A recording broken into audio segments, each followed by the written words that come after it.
It's just an amazing document, an amazing piece of work. It literally, it's shattering. And there's no other way to say it. You have devoted so much time to this.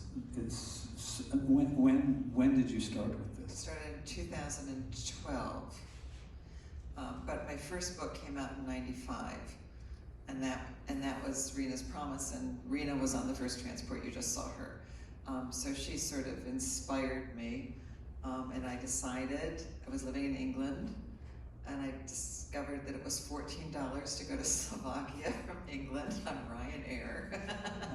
So I went, oh, let's go to Slovakia and Auschwitz, and the joke my husband and I have is that he took me to Bali and I took him to Auschwitz.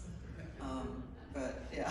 What was your motivation to go down this road? I met Rena, and I just fell in love with her. I just adored her.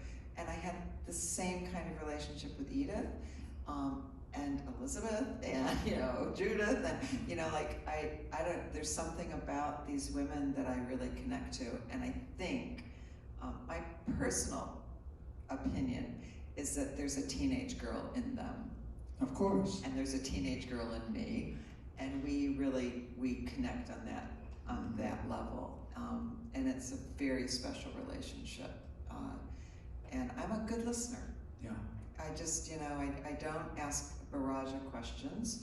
I listen, and when I need to get the information, I'm pretty good at not interrupting and waiting for the moment to get it, which makes, we have loads and loads of footage. It's very hard to find the answers sometimes. I was going to ask. Yeah. Edith was an incredible resource. She could go through the list.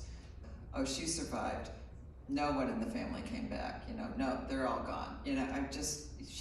She went to Auschwitz with 200 of her friends, that she grew up with.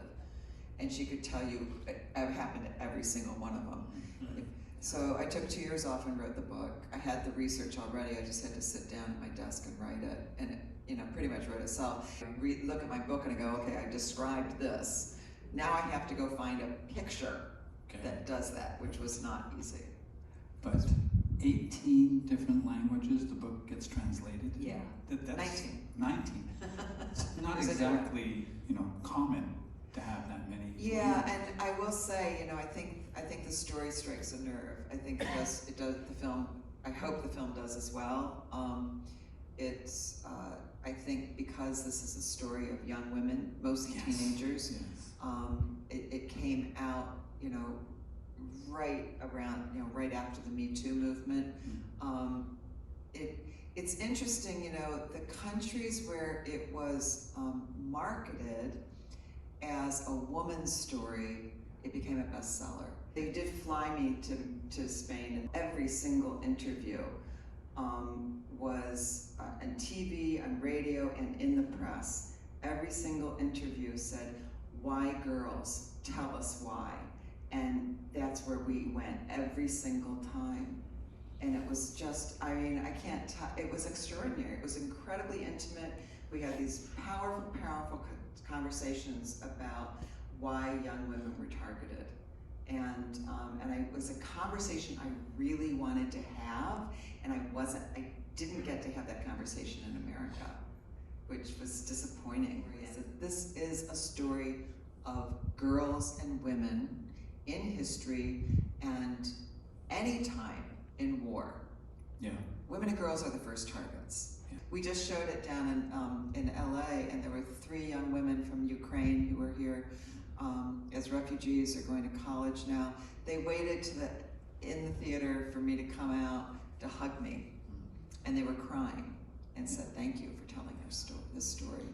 That it's a universal story. Young women surviving war is a universal story that's been going on for far too long. Yeah.